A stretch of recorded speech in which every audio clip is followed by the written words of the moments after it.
What's going on? When you walk in this apartment, you see Amanda Plass lying there on the floor. She's spread out on her back, and there's blood all around her. There was no doubt that she was already dead. It wasn't even like she needs help. It was she's dead. My worst enemy, I wouldn't want to have to go through that. It's just horrible. Not knowing how to even comprehend what had happened, but then still knowing that, okay, I need to put my child to rest. Every single person in her life was a suspect. Everybody. She said she had a lot of bad relationships in the past. Oh my God.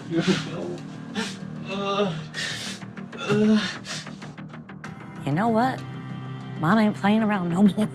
Somebody knew something.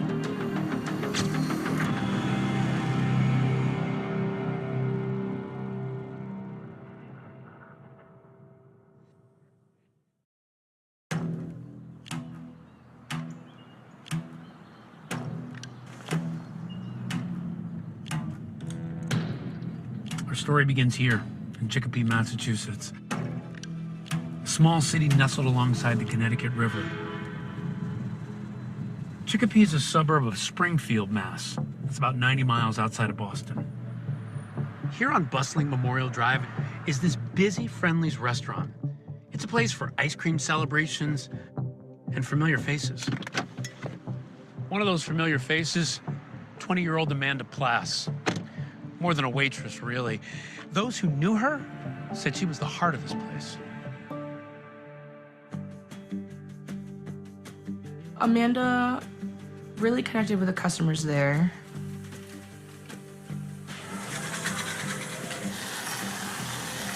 She had a child that used to come in and only liked red gummy bears on a Sunday, so she made his Sunday with just the red gummy bears.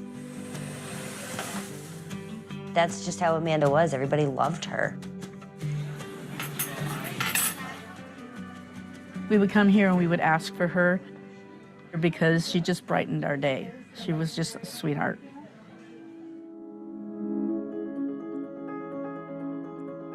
It was a warm evening in August, right around 5 o'clock, and Malene Holmes sat right here in this Friendly's, waiting for Amanda. Malene was a customer, and she and Amanda had become friends. They were supposed to meet right before Amanda's shift for dinner. She used to come here and have dinner with us before she'd start her shift. We had been waiting for her, and then she didn't show. Everybody was concerned. They were trying to call her, and there was no response. Everybody's like, where is she? It was just very strange. It was very, very strange.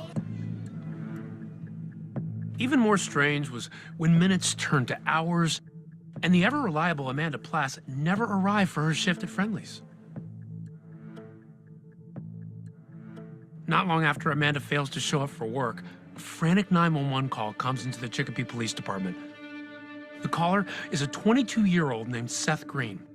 And Seth tells dispatchers that when he went to visit his girlfriend Amanda, he stepped into a scene of unimaginable horror. She was laying on the kitchen floor right when I opened the door.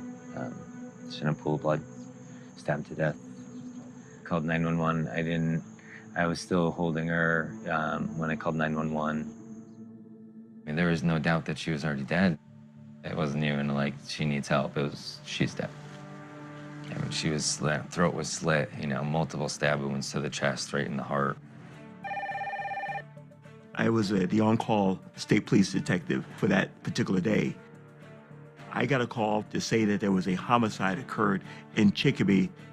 Ronald Gibbons, who at the time was a detective with the Massachusetts State Police, raced to the crime scene. What's the scene like? You arrive, what are you taking in? This is the building itself. The Chicopee police officers had cordoned off this area, had put the yellow tape around it to block anyone from going to the back. When the first detectives arrived at the scene, Lieutenant Gibbons says Seth was in distress and sitting on the back porch. He was frantic. He was erratic. He was just a range of emotions. What was that like for you to see her on that floor? It's just something that I would never wish upon anybody. Like, you know, my worst enemy, I wouldn't want to have to go through that. Honestly, it's just horrible. When you walk in this apartment, you see Amanda Plass lying there on the floor. Describe the position she was in and what you're taking in as you see her. She's like spread out on her back, and there's blood all around her. Death by stabbing is very often a personal attack on behalf of the perpetrator. You have to be up on top of somebody when you plunge that knife into them. It was almost like Amanda talking from the grave. Is it a crime of passion? Is it a crime of revenge? There's a lot of slashes here. This was very violent. It looked like she fought. I knelt down right next to her. I wanted to, you know, imagine or think that she was, you know, breathing or something. And I tried to give her CPR, like blow into her mouth, and it literally blew out of her. She was pretty butchered up, and yeah, it's just horrible. She's lying on the floor in a pool of blood with multiple wounds, partially dressed, and very dead. It's around the same time that Amanda's sister, Amy Lee, receives an unexpected visit from her aunt. And she told me, you know, your sister's dead. Your sister's been murdered. And I remember just crying instantly. I remember screaming. And my aunt is like, we need to find out who did this. We need to find out right now. And as we're en route to go tell her, my mom's calling me. And she's saying, Amy, what's going on? My mom's begging me to tell her on the phone what's wrong. So I went outside, and there were the Chicopee detectives and the state, my daughter, my husband, to let me know that she had been stabbed to death. So in real time, you're learning that your daughter was stabbed to death. How difficult is it to process all of this that's going on in that moment? Oh my gosh, how am I gonna bury this kid? Or what, you know, 19, 20-year-old has a life insurance policy. Where do you get the money? Just that whole process of not knowing how to even comprehend what had happened, but then still knowing that, okay, I need to put my child to rest. It's something you can never be prepared for. No, never in a million years. You see your friend and they're happy, they're vibrant, they're excited for life, and then all of a sudden, they're gone. And it just didn't make sense. It still doesn't make sense. I had this heavy gut feeling that something really bad was gonna happen to Amanda. I was like, oh my God, did I manifest this? Like, did I put that thought out there and it came true? Nobody could understand why it happened because Amanda was just friends with everybody. I don't remember Amanda having any enemies. Every single person in her life was a suspect. Everybody. Any detective or criminologist is going to tell you that our money is on Seth Green, the most recent boyfriend. My captain is now saying, head to the station. They got a possible suspect. He's down at the station. They're going to interview him. Need you there right now. It's a race against time. I think my knife might have been in her house. So you have a knife at her house? That knife was not found. Seth was the perfect suspect.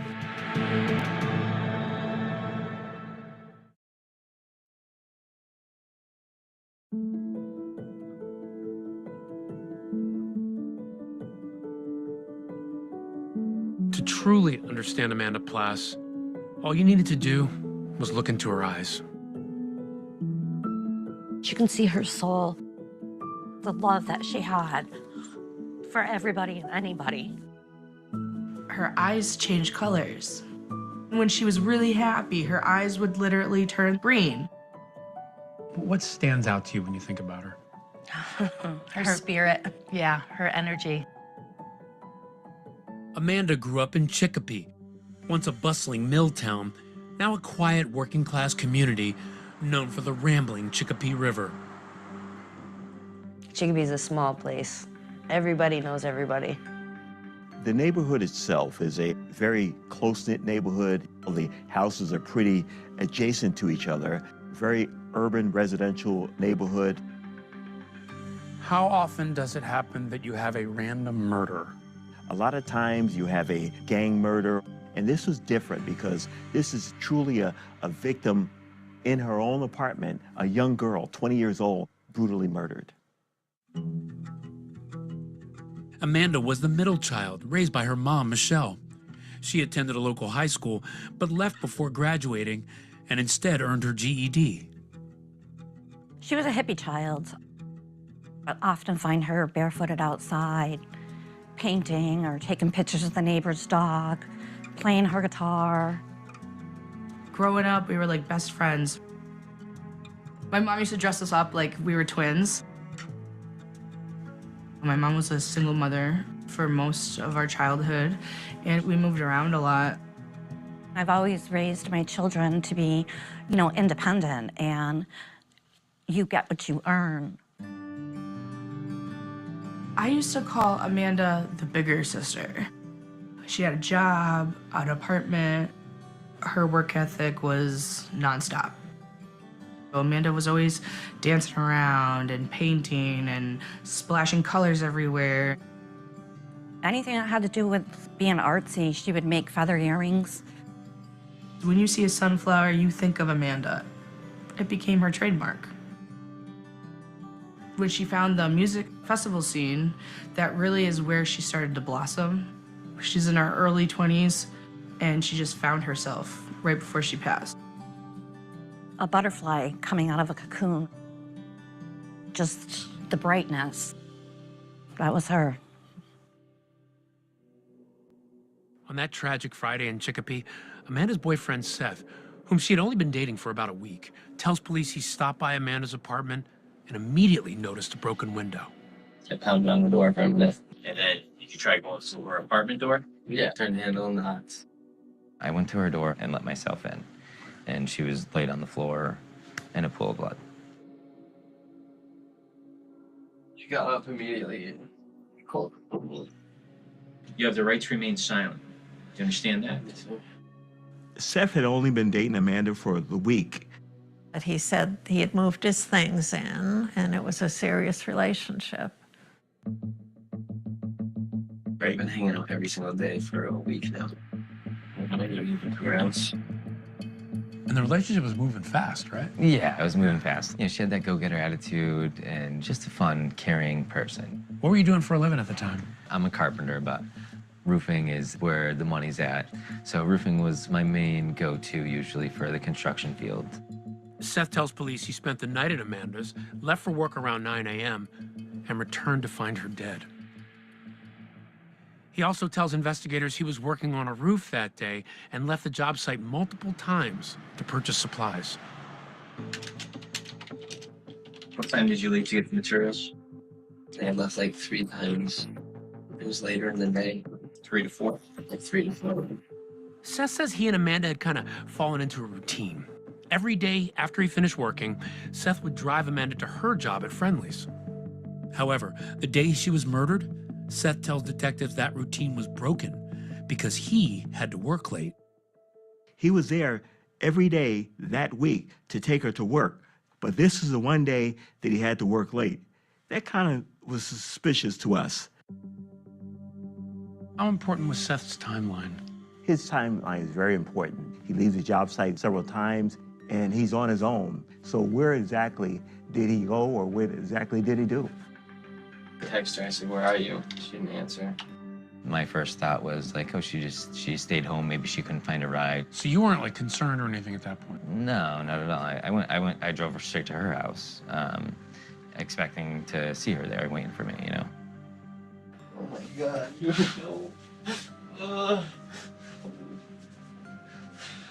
no. She deserves so much. You give it all to her. These range of emotions does not add up. He's rising to the occasion of being a suspect. The interrogators zone in immediately on the fact that Seth Green is a carpenter and a roofer. In other words, he uses sharp objects and utility knives all the time. Then comes a chilling detail that ratchets up the suspicion on Seth. He tells detectives the knife he used at work, a sharp M-Tech blade, has gone missing. But I think my knife might have been at her house. So you have a knife at her house? Yeah, I think it might be at her house. It might be in my car as well, I'm not sure. He was missing his M-Tech knife that he didn't take to work that day. That knife was not found. Seth was the perfect suspect. My girlfriend just got murdered and you're blaming me for it. Dude, are you kidding me? And now police want to know if the telltale piece of evidence left behind at the crime scene will implicate or exonerate Seth Green.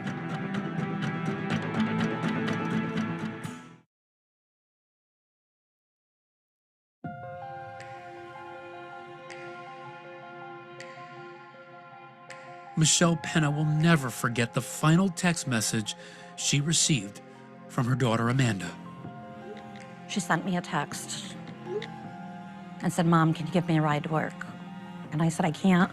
And she said, okay, she'd find a ride. No one could have imagined that just hours later, 20-year-old Amanda Plass would be gone forever. Homicides happen all the time, but when it happens to you, I would have never thought that my sister was going to be murdered. What you stumbled upon when you went to Amanda's house, how does that compare to a lot of other homicides you've covered? In this particular case, there's droplets of blood all around the room, and that's indicative that this was a very, very brutal and harsh fight. Well, when we were finally able to get into her apartment, they had covered the floor with paper, so we didn't have to see all the blood. So when you're trying to clean out her apartment, as I'm walking across paper to cover my daughter's splattered blood, and then who do you ask to help? My theory is that the attacker came through the back door. When we found Amanda, she's actually in her work pants, her work clothes. There was no evidence of a sexual assault. She was found on the kitchen floor, and they do believe she was killed there. So not in a bedroom, not in the living room, and that suggests perhaps an element of surprise. She just didn't lay down and die. She actually fought back. And when she fought back, underneath her fingernails was possibly DNA, and we're gonna have to match this DNA to someone.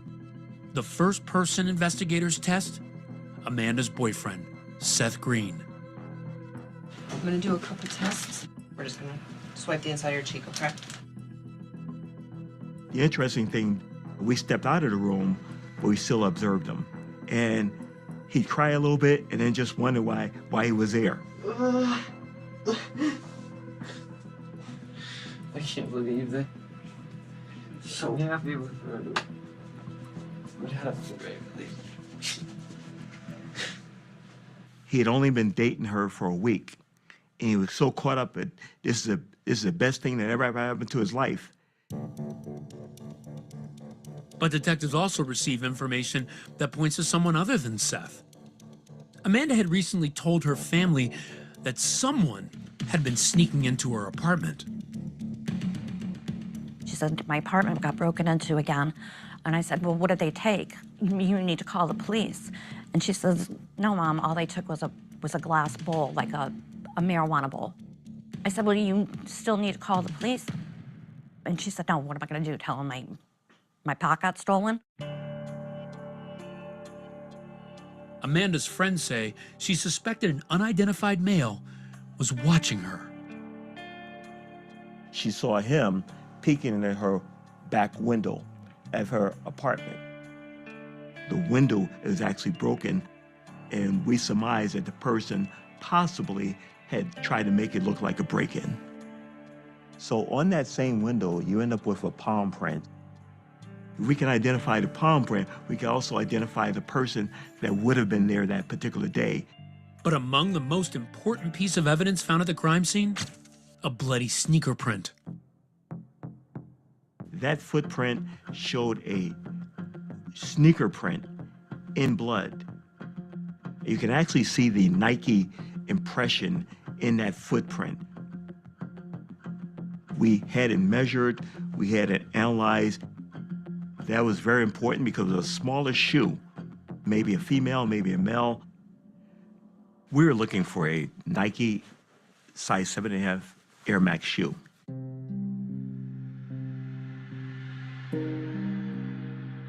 I remember a couple days after she was murdered, everybody had went to her apartment in Chicopee Center and just held a memorial.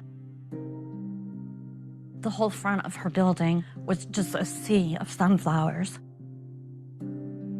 That was a really intense, emotional time to be in front of the apartment of where she was murdered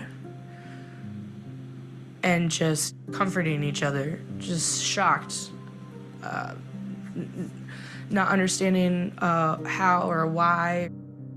And then, a few days after Amanda's murder, there was a funeral. I just remember it just being beautiful and intense and very heartbreaking. And a lot of sunflowers. Meanwhile, police aren't giving up on the idea of Amanda's boyfriend Seth as a suspect. Within hours of Amanda's murder, they even go as far as to ask him for the shoes on his feet. Would you give us permission to look at your shoes? Yeah, you can take them. I mean, take them off now. Just put up. Finally, after almost 15 grueling hours, investigators reach a conclusion. Seth Green is not their killer. His DNA did not match. His shoe print didn't match. His boots were a size 12. It was too large to be the person at the scene. Clearly, there's some other shoes there that were not mine, and that's the thing that got me released, honestly. What did that moment feel like for you? Well, it's definitely a big relief, honestly. Yeah, when they were walking me out, was definitely in a moment, finally, like I told you guys a million times, it wasn't me. What is that like to go through that, to experience the loss and then to have to face that questioning? I mean, it's unbearable, honestly. It's like, I just called you guys, why are you, trying to blame me for this? I love this girl. Seth is officially cleared as a suspect and tells cops there's someone else they should be looking at. She said she had a lot of bad relationships in the past. Detectives also want to learn about an ex-boyfriend who was allegedly upset after seeing a public display of affection between Seth and Amanda at Friendly's. While she was working, he had showed up at work and they started making out. And detectives say that ex's reaction wasn't very friendly at all. So at the very least, you had to consider that he could have had something to do with this. Very much so. A motive of revenge is in our mind.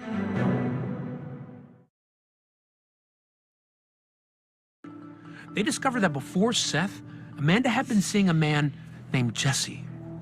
He was a boyfriend of Amanda, basically a week before Seth was. And he also worked. And this is the time that she's now with Seth? I don't know if I knew about it yet, but should probably talk, man. At this point, you're trying to figure out who might have been involved. How does this information fit into your investigation? We're looking at the fact of who could have done this, who was angry at her. Because as we look at the scene, There's a lot of blood, there's a lot of anger going on. It's not a one and done out the door. Can we also look at your phone? What'd you do with those text messages that you texted her? You delete them all?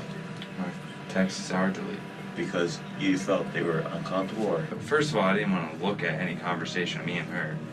Just because it made me sad to even think about her. Why is that? Because she's murdered. So you deleted them after you found out she was killed? I didn't even want to have to look at them. Everything reminds me of her. As an investigator, what do you make of that?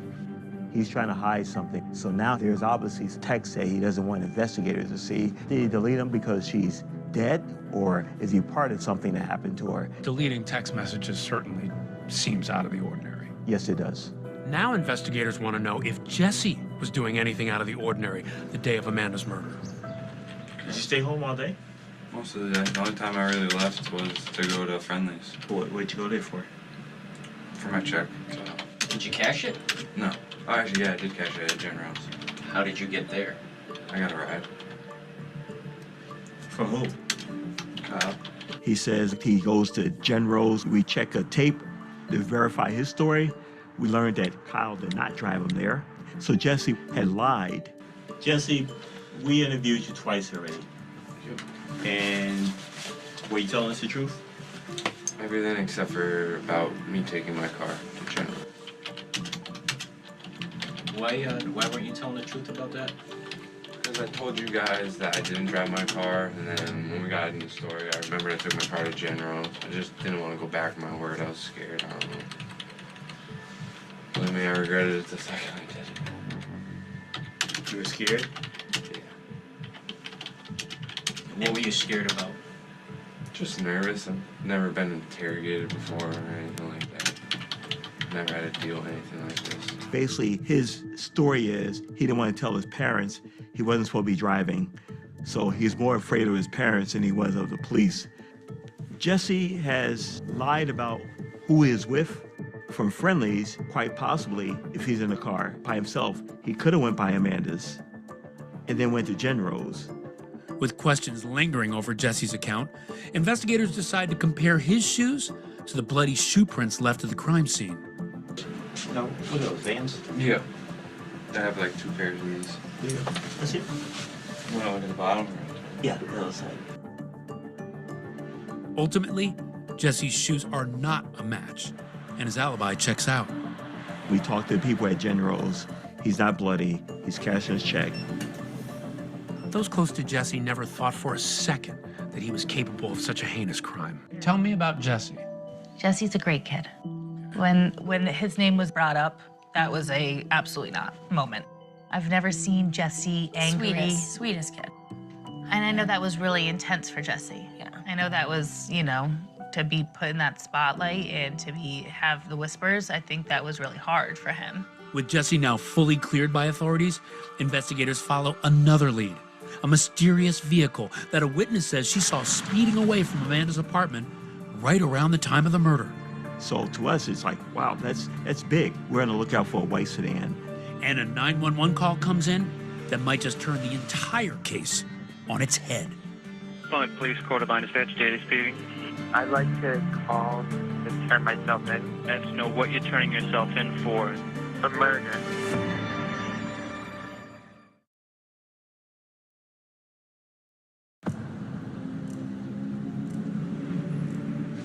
Jesse, there's a couple of things that are bothering me here on your statements. Amanda's ex-boyfriend Jesse raised eyebrows when detectives say he was less than forthcoming with information. Now, you said you still don't know how she died. I don't. You don't.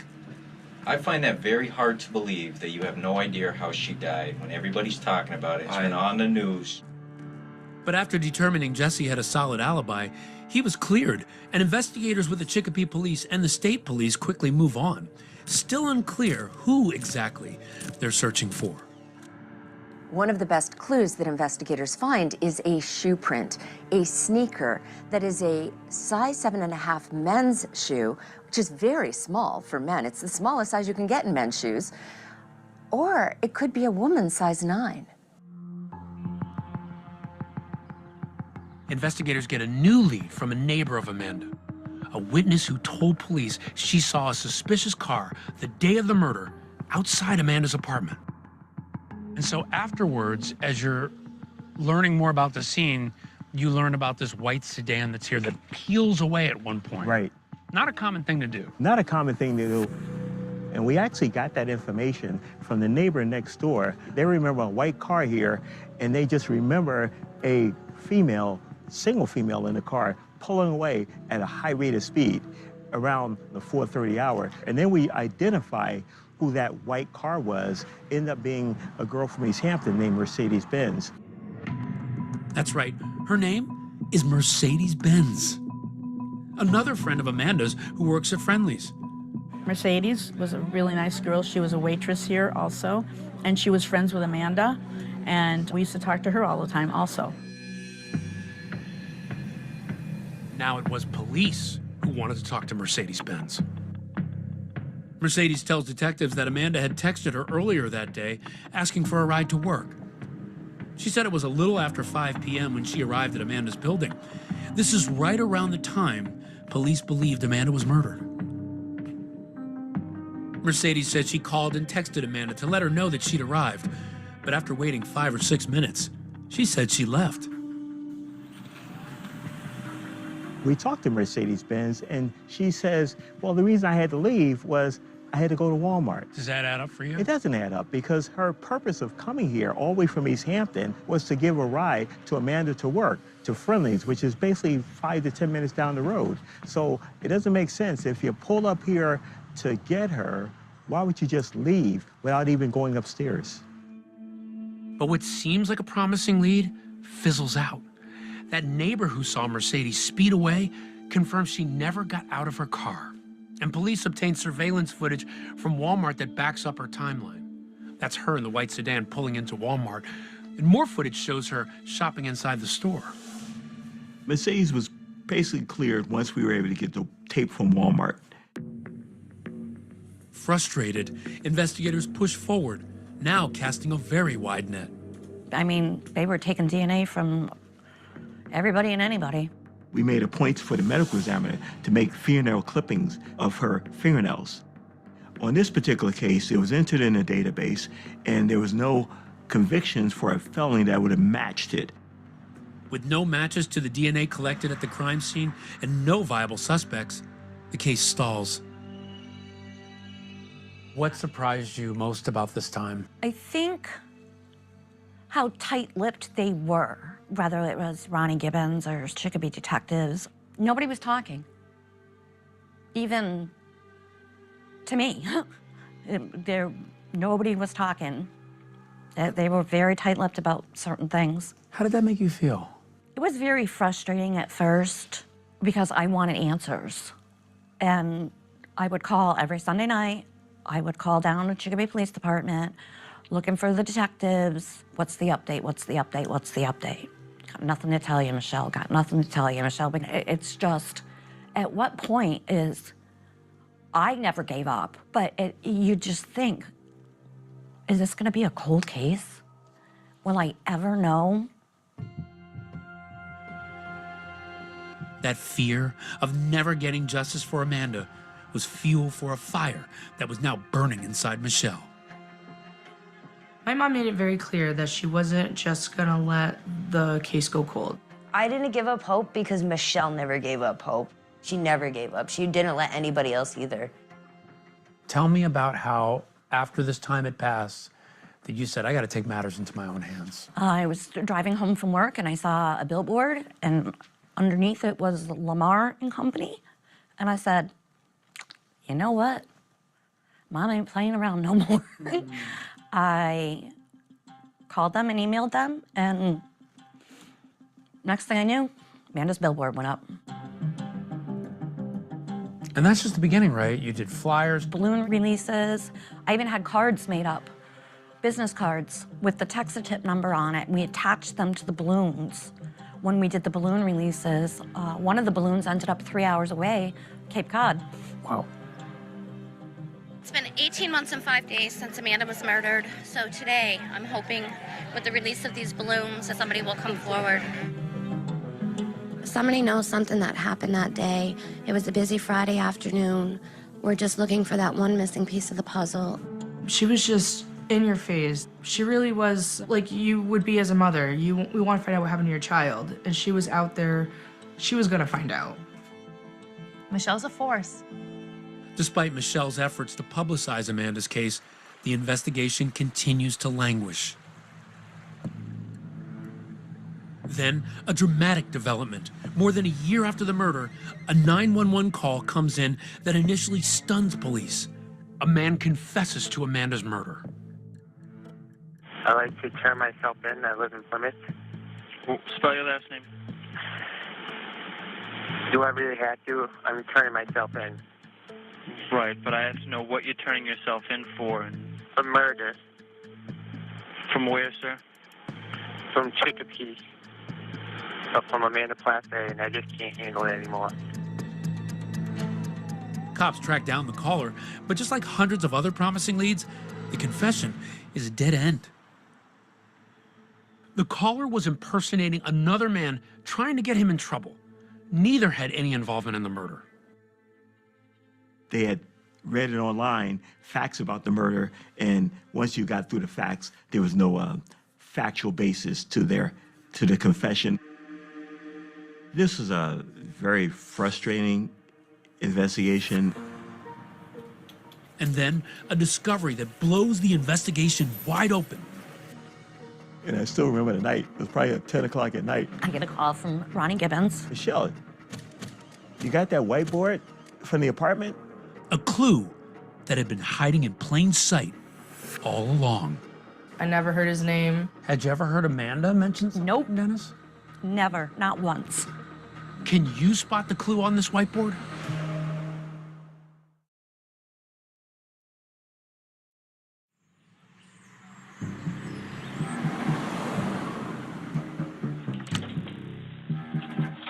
Where do you guys want me to start? Nobody could wrap their head around the fact that Amanda was killed to begin with, let alone trying to think of who could do it. We had a billboard on 391, a huge billboard with this beautiful picture that she took of herself that day she was murdered. Somebody knew something, and nobody was talking. I kept saying, there's no way that there's no DNA. There's just no way. There has to be something.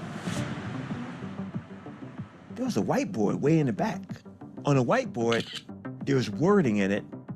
Dennis was, W-A-Z, here. Who's Dennis? I got goosebumps right now.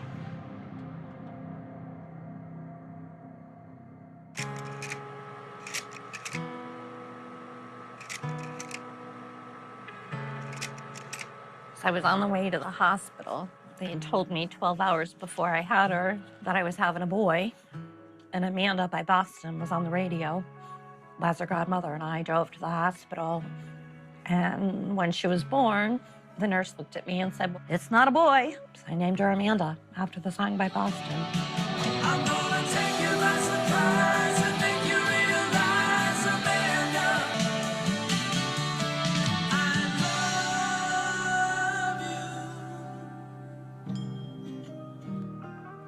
She was just always bubbly and fun, and she had this big curly hair, and she just, she was a light.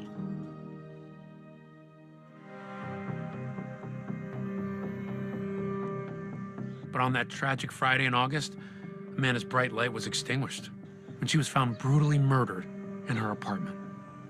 She was laying on the kitchen floor right when I opened the door. Just in a pool of blood, stabbed to death. I got the call to say that we have a homicide and respond to the scene. So I actually responded to the scene initially.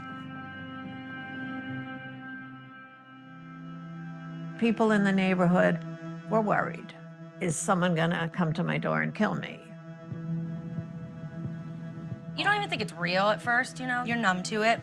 Then you're like, oh, okay, maybe something's like amiss. Like maybe this isn't true. Nobody could wrap their head around the fact that Amanda was killed to begin with, let alone trying to think of who could do it. At the crime scene, police discover a partial palm print on the broken window. and a bloody shoe print in the kitchen near Amanda's body. But with lead after lead coming up empty, the investigation is losing momentum. They interview hundreds of people who knew her, friends, relatives, coworkers, and there is nothing new under the sun. Unless somebody comes forward with new information, this case is going to grow cold. I think there's this impression sometimes that a murder happens, police will solve it in months. Some cases, they take time, they linger. Was that frustrating for you? It was very frustrating because, you know, as time goes on, and you have to realize that in 2011, when this occurred, time didn't stop. Investigations didn't stop. Crime didn't stop. So we were working other cases as well. I was getting nervous that her case was going cold. Somebody knows something that happened that day. We're just looking for that one missing piece of the puzzle. Amanda's mother, Michelle, takes matters into her own hands, organizing benefits, balloon releases. She even got a massive billboard with Amanda's picture put up on the highway. I wanted people driving down the highway and seeing my daughter's face. Somebody knew something and nobody was talking. But then, a little more than a year after the murder, the story takes a strange turn. Rumors are swirling in Chicopee about graphic crime scene photos seen at a high school football game. New details on the Chicopee police officers accused of taking pictures of murder victim Amanda Plass's body. It was June 10th of 2013. I will never forget. There was a news conference. It was the then mayor who was appointing a new chief of police and said that they were investigating a crime scene photo leak by 2 of the Chicopee police officers. My heart just sank. What do you mean police officers were taking pictures of the crime scene and sharing them? 2 Chicopee police officers who had been assigned to protect the crime scene took photos of Amanda's body with their personal phones, and adding insult to injury, they forwarded the pictures to other officers, and it was shown to coaches at a high school football game. Everyone, the whole newsroom was, how could anyone do this? How could an officer do this? Michelle sued the police department and the city, claiming emotional abuse suffered at the hands of the Chicopee PD. They sued him for $10 million. I sued the city, the police department. I sued them all. It wasn't about the money. It was about proving a point. An internal affairs investigation called the behavior an affront to the professionalism otherwise demonstrated by Chicopee and the state investigators in this case. The officers responsible were disciplined by the police department. They were there to protect the scene, and at my daughter's most vulnerable moment, you just respect her in the worst way ever and think that's okay. I just, I was mad. At the same time Michelle's dealing with the photo controversy, she's campaigning tirelessly to keep Amanda's murder case front and center. What was it like for you to have to handle questions about that controversy, while at the same time, what you're really focused on is finding your daughter's killer? Yeah, and I think that's what's the hard part of it all. I didn't want the controversy to overshadow the fact that we still did not have justice for Amanda. We were still looking and begging for that end to be closed. Investigators working on Amanda's case had no involvement in the alleged scandal. Frustrated by the lack of progress, they go back to square one, reviewing everything from scratch. We would try to keep saying, what do we miss? What do we miss? What do we miss? And then a breakthrough. While reviewing photos of the crime scene, investigators spot a potentially critical clue that had been overlooked, hiding in plain sight in Amanda's bedroom. We come upon, in a scene where the table is at, there was a whiteboard way in the back. On a whiteboard, there was wording in it, Dennis was, W-A-Z, here, 8/11/11. The grisly murder took place in the kitchen, but the whiteboard was in Amanda's bedroom, which appeared undisturbed, and they missed the clue.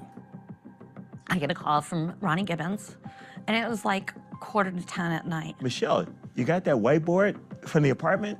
I said, yeah, it's in the closet. He said, I'll be over in 5 minutes. I gotta grab it. After more than 2 years, investigators finally had a name.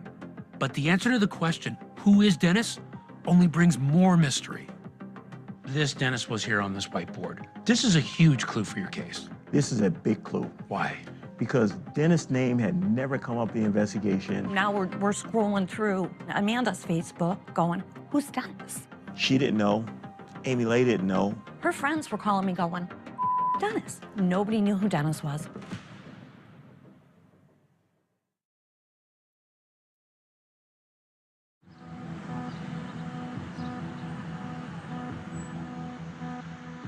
Amanda's friend Desiree said through force of sheer will, you kept her name out there. How difficult was that? It was difficult. It takes a toll. And there are some nights where you just, again, you don't want to be that mom. But then something else would pop up and you'd be like, okay, let me call Trooper Gibbons. It was tough. It was very tough. I had Michelle that was calling me at 11 o'clock at night, 12 o'clock at night, mad and angry. You gotta do something. You gotta do something. There was never a time where Ronnie did not show up at my house without a smile on his face. The only side that I saw was the compassionate side, the side that said, I'm here to the end.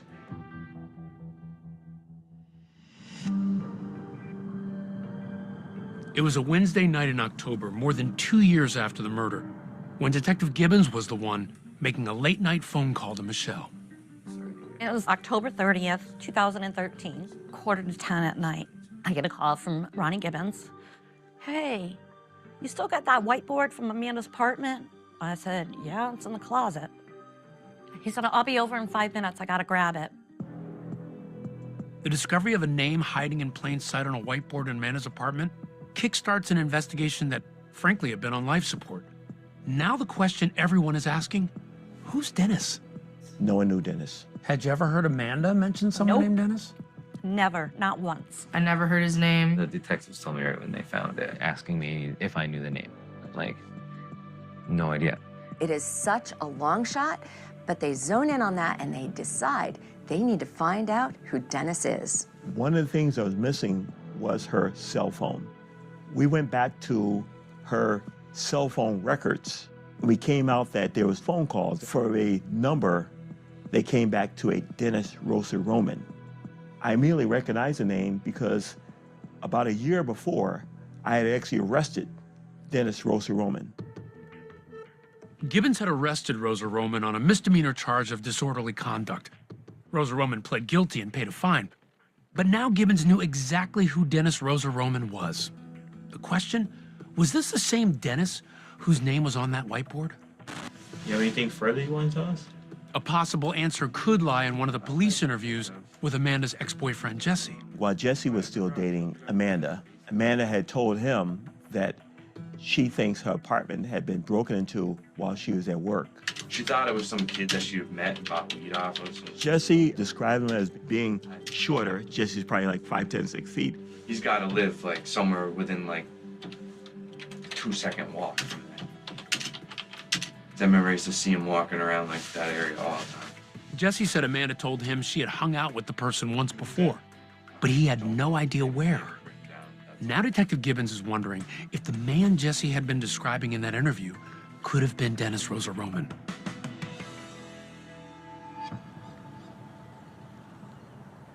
Amanda lives about a half a block away from this park. She used to hang out here, right? Yeah, this is like a hangout for the neighborhood. And we learned later on, this is kind of like where Dennis would hang out during the daytime because it just didn't work. So they might have come across each other in this park just in passing in the neighborhood.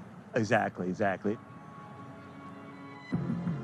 In the time since Amanda's murder, Dennis Rosa Roman had moved from Chicopee to nearby Westfield, Massachusetts. Gibbons decides to pay him a visit. So now we're headed to Westfield, Massachusetts. Why is that significant? That's very significant because once we found the Dennis was here on the whiteboard, and his number is on the phone. We want to locate Dennis. What's your expectation going there? What are you trying to achieve? The plan was to knock on his door and talk to him, just like we had talked to over 50 other people in the case, as well as to get his shoe size, as well as to get his DNA. I go to the apartment, ring the doorbell, no answer, and next thing you know, I see from a side alleyway that's between the building, Dennis come out. And what happens next? Beautiful timing. But here he is, he comes right around the corner. Just walking right to you. Walking right to us. So I stop him and then say, hey, Dennis, you got a moment? We want to talk to you about Chicopee. We want to talk about a girl named Amanda Plass. Yeah. His first thing is, he kind of chuckles. He says, oh, no, I don't go to Chicopee. It's too dangerous there. And I say, well, how about this girl Amanda Plass? And he says, oh, I don't know Amanda at all. So I know that from the phone records, yes, he does know Amanda Plass. In fact, Gibbons knew from those phone records that there were 9 calls between Dennis and Amanda. Dennis had called Amanda 5 times just a month before the murder. I said, hey, can we go to the police station? He said, no, I got something I got to do. I noticed him light up a cigarette, and he's smoking on a cigarette. And now I'm thinking, wow, maybe I can get DNA off this cigarette that he's smoking. Although Gibbons had arrested Rosa Roman a year prior, because he had never been convicted of a felony, his DNA was never entered into the national database. Gibbons says Rosa Roman didn't want to talk to him that day and began to walk away, but not before he tossed the cigarette he was smoking on the sidewalk. Meanwhile, I told my partners, go to my car, get a paper bag, give me some rubber gloves. Dennis sees that because he keeps looking back. My partners come back with rubber gloves. He sees me put them on. He sees that paper bag. He sees me reach down and put that inside that bag.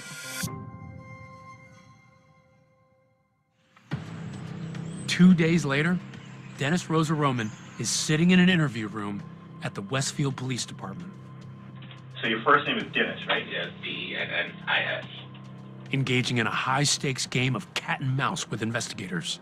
I don't feel right doing this at all, but I have to. You don't even understand.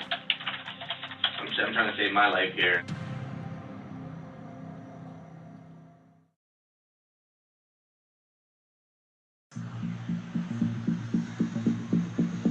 Outside his home, Dennis Rosa Roman appears to be acting cool and calm with detectives, until he sees them pick up his cigarette butt off the street. Clearly he's concerned, because not long after they leave, he calls Lieutenant Ronald Gibbons. After seeing me take that cigarette butt, he's now blowing my phone up. Hey, you and I got to talk. You say you really need to talk to today. Yeah, like seriously. Where do you guys want me to start? Where they want him to start when they meet with the cameras rolling is very simple. Does he know Amanda Plass? You knew her. I met her. I didn't know her that long, but I knew her of her. You know her first name? Amanda. How much before did you meet her that she passed? Say like a week or two. Okay. 2 weeks the most. So you know her about a week or two before she got killed? Yeah. He didn't know Amanda at all. And then he comes around to say that, okay, I did know Amanda, but I would sell her weed. I met her by Family Dollar in Tedeschi and Chicopee. Okay. You know where that's at? So I seen her, you know, she asked me if I could get some bud. How many times previously did you get weed for her? It's only been like 3 times, the most. You ever been to her apartment? Like up the stairs, and that's about it. I've never stepped in her house. I've never seen the inside of her house. As Dennis is talking, he notices detectives checking out his sneakers. Like my shoes? Yeah, Nikes. Air Maxes. What he wears into the station that particular day is this black Air Max shoe. And we took the aha moment to say, you know what, can you take off your shoe and I'm gonna take a picture of your shoe. Oh, my feet stink, I'm sorry. Because the crime scene itself had imprint in blood. The print that you found on the scene, what size was that? That was a size 7.5. Nike shoe. And what size is the shoe that we're looking at? This is a size 7.5 Nike shoe. Remember, detectives have had no luck matching those bloody shoe prints to previous suspects. So according to Gibbons, this is potentially damning if confirmed, but still not as conclusive as a DNA match to what was found under Amanda's fingernails. So Gibbons says they get Rosa Roman to agree to a DNA mouth swab. Just, put your mouth, just gonna rub that inside your lip. And so do the other side. Gibbons says he wants Rosa Roman directly tested in case that cigarette butt sample might somehow be contaminated. Doing great. Under your tongue. There's a really big difference between you thinking, hey, I think we got our guy, and you lining it up with the evidence. This is a matter of facts. So the day that this all happened, what happened that day? So, Rosa Roman starts telling detectives his I'm version of Daryl what Waltrip. happened the day Amanda was killed. I brought her some weed. Did she call you like that day? Or? Yeah, she called me that day. She said, yo, can you give me a dime bag? She was not the one that came to the door. Like, the guy opened the door, he just said, yo, give me that, and that's it. And I went about my way. What Dennis says is that this other guy was at the apartment. I didn't bother to say anything to the guy. The guy looked suspect, like, he looked suspicious. He answers detectives' questions about what he says the man looked like. I'm 6 feet, so what do you think? 5'10", maybe? Are you taller than you? Taller than me, obviously, yeah. He has, like, dirty blondish hair. Would you say white? Yeah, he's white. Say he weighs, like, about 170, 190 the most, almost 200 pounds. And goes on to describe what he claims he heard while outside the apartment. I'm listening to this guy's like, I want my money. I didn't give you this for no reason. Why would you do this to me? That was the guy's voice? Yeah. You're asking him questions about the description of the man who made these comments from inside the apartment. Why are you asking him about that? Because I want to lock him into a story. Will you be consistent with that story, or you go on another tangent? So the guy said something to her like, I want my money. I didn't do this. I want my money. I didn't do this for nothing. For nothing? Right. Did you hear her voice? No, I didn't. I didn't hear nothing. Rosa Roman is consistent, even though Gibbons says he is convinced Rosa Roman is making up his story. That's all about everything I know, and I can't say no more, no less. You know what I'm saying? Julie, I'm sorry, guys. I'm actually helping you guys. You know. You're very helpful. Because you know what? Not too many people have told us that they saw the guy there. You know, so that you're aces with me. You know. I didn't have enough to arrest him at this point. I had to allow him to leave. Thank you very much. One interview ends, but Rosa Roman isn't done answering questions. 2 days later, This picture is inside her apartment. You ever seen this room? it's a photo of that whiteboard. What will Rosa Roman have to say when he's shown his name is on it? And see right here, it says Dennis was here.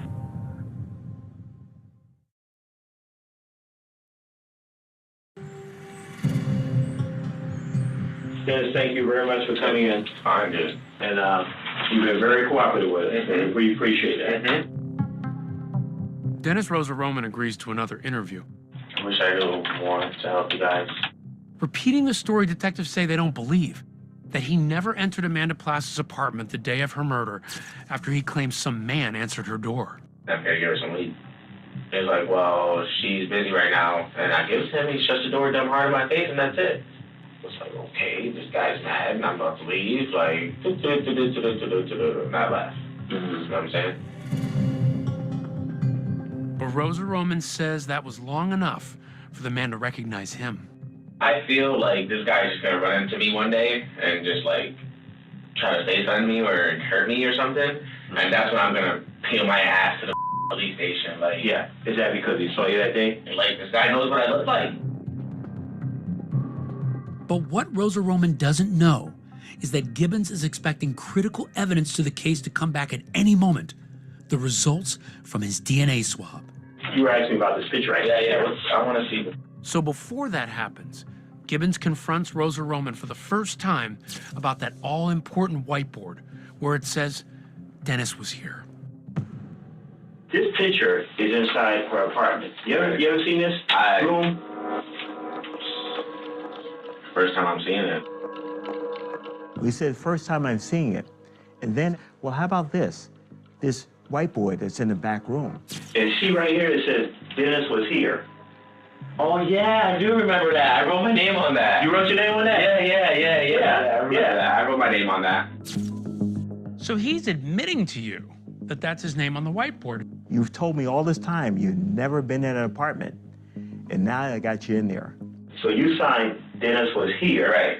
You didn't put the date. No, I didn't. Okay. I don't even know why that's there. I don't. Yeah. But you remember this dry erase board? Yeah, I do remember. Where was the dry erase board? That was in the back of, the door right when you come in. Yeah. It was right there, and As he is confronted with the evidence, he shapeshifts. He manages to keep changing his story to try to ameliorate the facts in front of him.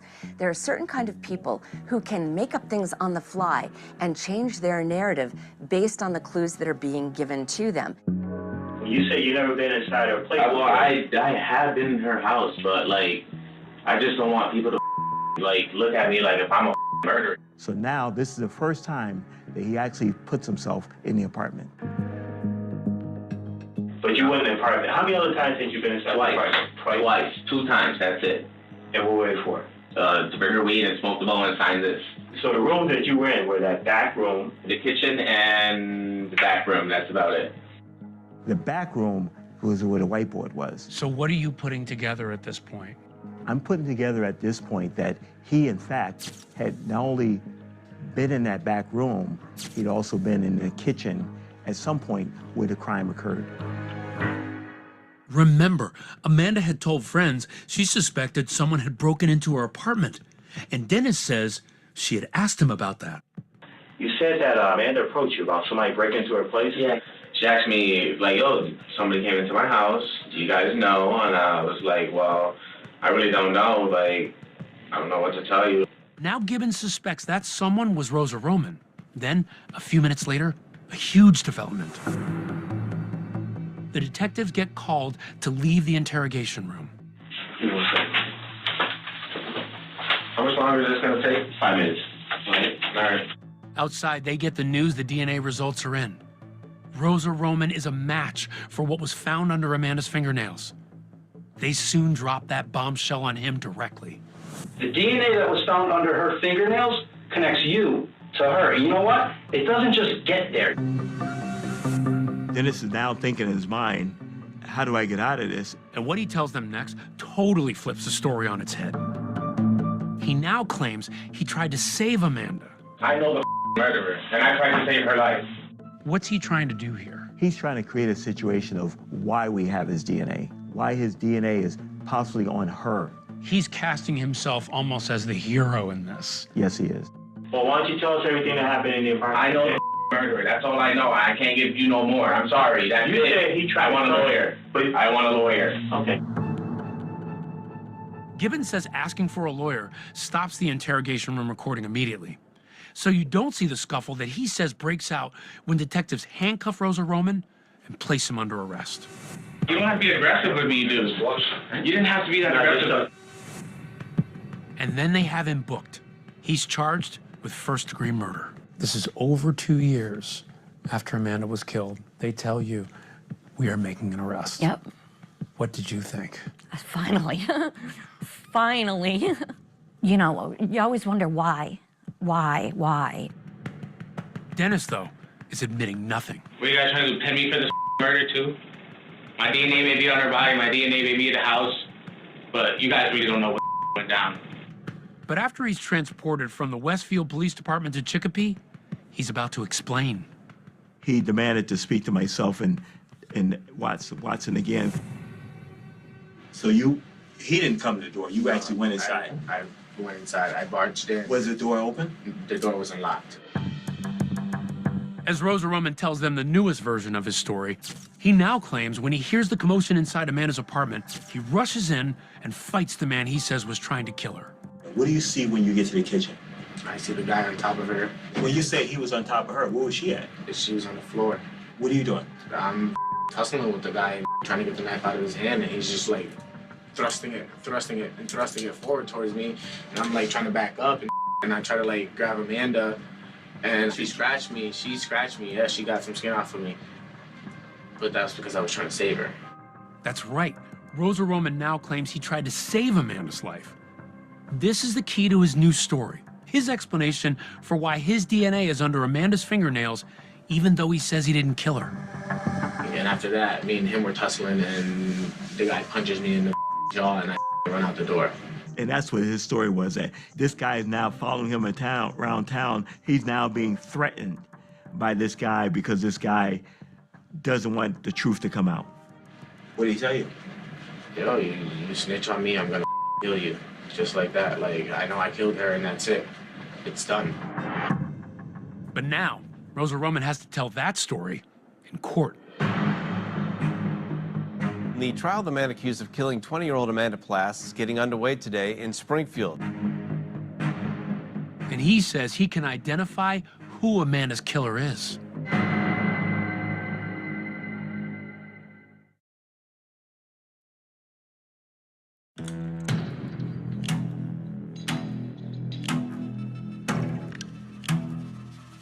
Amanda Plass's parents sat hand in hand with Justice for Amanda bracelets on as they waited for the murder trial of their 20-year-old daughter to begin.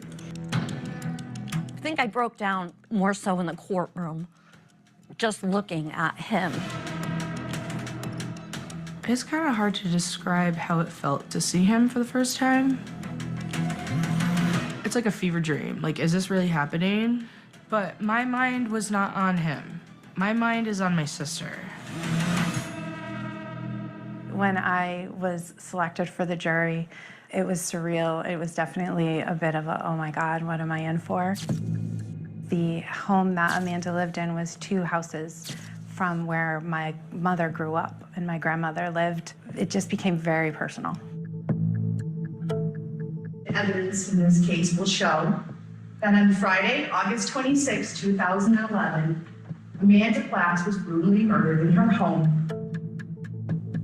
Miss Plass was getting ready to go to work when the defendant came into her apartment while she was getting ready and stabbed her 6 times. Prosecutors lay out their case against Dennis Rosa Roman. There are the bloody footprints in his shoe size, his palm print on the broken window, and his DNA under Amanda's fingernails. They argue that Dennis, and only Dennis, committed this crime. 1 set of bloody footprints. 1 major male DNA profile underneath both her right hand and left hand fingernails. 1 killer, 1 defendant. They literally took us from A to B to C to D. They laid out every single piece of evidence. They correlated every piece of evidence to him. In addition to the physical evidence, prosecutors also used Dennis's own words against him. And see right here, it says Dennis was here. Oh yeah, I do remember that. I wrote my name on that. Each time he's confronted with evidence, he changes his story to fit the evidence. I think it was important for them to see the 3 interviews because it showed Dennis as agreeing to some of the facts, denying some of the facts, and then coming around and changing his stories repeatedly. But while the prosecution says the evidence proves Dennis's guilt, the defense argues that it isn't what it seems. He was in her apartment when Amanda Plass was killed. He did not do it, but he knows the guy who did it. The last story he told was that he was there with another man and he saw the other man kill Amanda, but he will never give the name because he was afraid the killer would kill his family. And he tells you how many times he's afraid for himself, he's afraid for his family. Charge me, I'm not giving up his name. My name pops up, meaning if they capture him, if my name pops up, he's gonna kill me. Dennis's version of events kept changing over those 3 police interviews. In his final one, Dennis had a new detail for detectives, that the alleged killer was none other than his own drug dealer. Your dealer went to her house? Yeah. Your dealer? My dealer. The two of you walk in the house together? Yeah. He had said he was there because he had given Amanda pot and she had not paid. So he said that the drug dealer killed Amanda and he saw it. I'm like, yo, why are you doing this? I'm gonna get you your money. And I try to grab her and she like grabs my arm and he's just keep going and going and going and going. What do you mean he's going and going? He's stabbing her? Keep continuously stabbing her and she just collapsed on the floor after I separated her. Think she was dead? I know she was dead. I was just thinking to myself, like, how do I get myself out of this? The defense strategy was basically that the police should have looked further. They continually brought up other people to say, well, it could have been them, or it was them, or it was this, or just to try to have a sense of doubt. After 8 days of testimony, the fate of Dennis Rosa Roman now rests with the jury. When we retired to the jury room to deliberate, we took a photo of Amanda. It was a close-up of her face with her smile, and we hung that in the jury room just so we could remember why we were there and what this was all about. It was hard. You don't ever want to think of your best friend going through something that awful.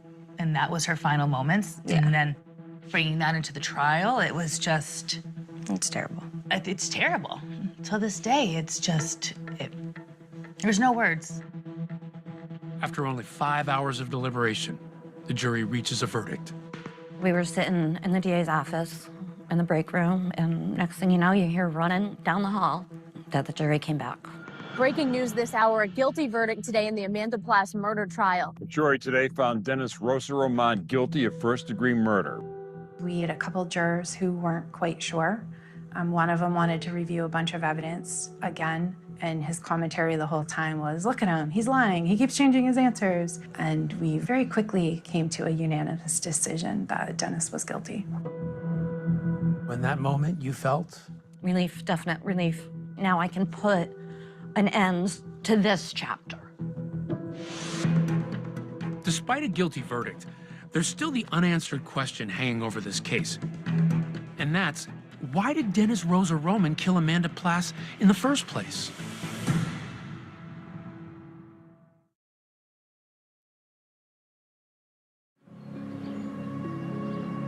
Dennis Rosa Roman has been found guilty of the murder of Amanda Plass. But the one mystery that still remains is motive. I don't know why. There's only one person who knows why. And he never spoke, so that's definitely the hardest of it. There wasn't a bad bone in that child's body. She never did anything wrong to anybody. Lieutenant Gibbons has developed his own theory as to why he believes Dennis Rosa Roman murdered Amanda. He says he learned during the investigation that there was a bag of marijuana inside Amanda's apartment left behind by someone else. Gibbons says investigators were never able to find that bag and suspects Dennis broke in looking to steal it. Dennis is a low-level dealer in the neighborhood. My theory is that he wanted to steal that weed that was in the apartment, and Amanda was a victim of circumstances that she happened to be there when he arrived. Before Rosa Roman is sentenced, Amanda's mother, surrounded by family, tearfully addresses the court. On August 26, 2011, my world was forever changed. My pain does not end here, but my healing begins. I think at that point, it was finally my time to tell him, you took something precious from this world, and I hope you never see the light of day again. There is no amount of time that will ever bring Amanda back. I would like to ask the court to hand out the highest sentence possible of life without parole. It's the justice Michelle Pena has spent more than 5 years fighting for. Court is hereby sentenced you to the Massachusetts Correctional Institution in Cedar Junction for the term of your natural life without the possibility of parole. As you look at him and you see that he's getting life without parole, what emotions are going through you at that time? It was a relief knowing that we were finally at another closing point. Did you feel like justice had been served? No, justice will never be served because she's dead and he's not. As for those officers who snapped those photos of Amanda's body at her most vulnerable moment, the mayor of Chicopee released a written apology. Michelle also reached a resolution in the lawsuit she filed. Plass's family sued the city of Chicopee and the police department. The lawsuit was settled for $110,000. Michelle continued her fight and helped pass Amanda's Law. The bill bans first responders from taking and sharing unauthorized pictures of crime victims. For an officer to want in that moment to take a picture of a scene like that, it makes my stomach turn. My mom wanted to make it known that you're never doing that again. Today, Michelle keeps Amanda's memory alive by sharing her story with college students. This is about the path that I have taken, the path that has helped me to my healing process. And I want people to know that the grief never goes away, but dealing with it or trying to deal with it or put a Band-Aid on it enough to get you through every day is what you have to do. Thank you again. Thank you so much. Oh, these are great.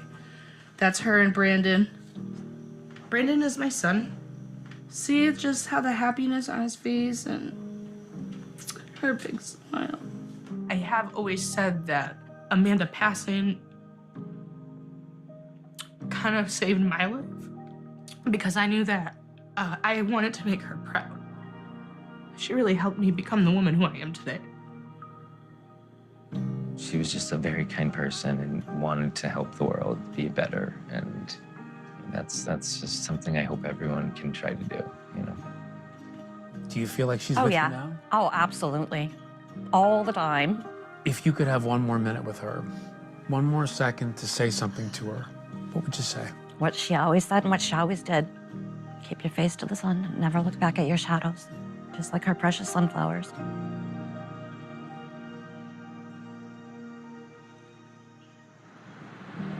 Dennis Rosa Roman appealed his conviction, but it was denied. And David, even though he was sentenced to life without parole, there's still a chance he could walk free one day as early as 2028. A Massachusetts court has ruled that it's unconstitutional to sentence offenders under the age of 21 to life without parole. Rosa Roman was 20 at the time of Amanda's murder. Her family tells 2020 they plan to fight